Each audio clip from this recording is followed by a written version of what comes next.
करा चालू आता. रामकृष्ण हरे. जय हिंद, जय महाराष्ट्र. माझे नाव दौलू साधू माने, घुंगरूवाडीचा मी. आणि असं असताना या जंगलामधलं पाणी, जंगल खात्यातलं पाणी आमच्या घुंगरूला खाली येते शेतीला प्यायला. असं महाराष्ट्रात कुठेही पाणी नाही. सगळ्या महाराष्ट्रात बघितलं, आता सुद्धा माझ्या बाटलीत आहे, बघायची असले तर चव. आता सुद्धा मी आणलं या. आणि आता आणून त्या जंगलामध्ये आपल्याला जी झाडं आहेत, ती झाडं आपल्याला काय देतात? आपल्याला प्राणवायू. दिवसा झाडं देतात. दिवसा काय देतात? प्राणवायू देतात. आणि रात्री हे कार्बन डायऑक्साईड हा प्राणवायू रात्री देतात झाडं. आणि म्हणून आपला जीवनाचा समतोल बरोबर असतो ना. जास्त तरी वजन होतं, रक्त तरी कमी होतं, काहीतरी होतं, तर हे झाडं आपलं हे समतोल राखतात. मी भाषण करायला म्हणजे मोठेपणासाठी नाही, पण शास्त्रोक्त पद्धतीनं भाषण किंवा डॉक्टरला यायला पाहिजे ह्या पद्धतीचं भाषण पाहिजे. झाडामुळं काय आपला म्हणजे हे होतोय की त्यांचं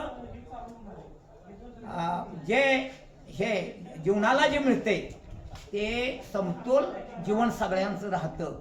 आणि ती झाडं सगळी तोडायची आणि जर करायचं म्हटलं तर ह्यो विरोध आहे. त्यानंतर आपली पन्हाळ्यापासून जी भूमी आहे ती शिवाजी महाराजांच्या पायाखाली भूमी आहे. शिवाजी महाराजांच्या पायाची म्हणून भूमी असल्या कारणानं ह्या भूमीमध्ये 60 ते 25 किंवा 40 फुटावर पाणी लागते. खाली डोंगराला जर कुठं बोर मारली तर पाशावं लागत नाही, पण तिथं 40 ते 50 फुटावर पाणी लागते. डोंगराच्या तिकडं आणि इकडं, बांबुकल्या बाजूला आणि इकडं ही लोकांची देणगी 2-2 50-50 टन ऊस काढतात. नुसत्या 40 टनावर माझ्या 2 बुरे आहेत. आणि एवढं उत्पादन आणि प्यायचं पाणी तर महाराष्ट्रात असं नाही. घुंगूर सारखं डायव्हर येतात, 4 डायव्हर राहतात आमच्या तिथं राहतात, पण दिवसाला पुण्यासारखं पाणी भरून नेतात. मी विकत घेतलेले सुद्धा वाळकी घुंगूरचं सरकाराला नाही. ही जी मला चौक आहे, मी आळंदीला पंढरला गेलो तरी 2 बाटल्या भरून येतोय, की दुसरं कुठलंच पाणी. हे जर पाणी आमच्या जीवनाला नसलं किंवा ह्या झाडांची जे आपल्याला हे मिळणार आहे साथ, ती जर नसली तर ह्यांचं आमासनी ह्याचा विरोध आहे की हे काय होऊ द्यायचं नाही आणि हे पाणी जिवंत राहावं. आणि ह्या पाण्यामुळं सगळ्यांचा विकास होणार आहे. आणि बॉक्साईड केल्यामुळं पाणी जाणार, प्रदूषण वाढणार, सगळंच वाढणार, उठून जायची पाळी. आणि ह्याच्या कारणानं कोण असला तरी तो आता जो करणार आहे त्याला, तो माझा पाहुणा आहे. पण जरी पाहुणा असला तरी आईचं दूध, जंगलातलं येणारं पाणी म्हणजे सरस्वतीतून येणार पाणी, हे गुप्त सरस्वती आहे म्हणे शिवाजी महाराजांच्या पायाखाली. गुप्त सरस्वती असल्या कारणानं त्या अमृत आईचं दूध आमाशे म्हणून दिलंय.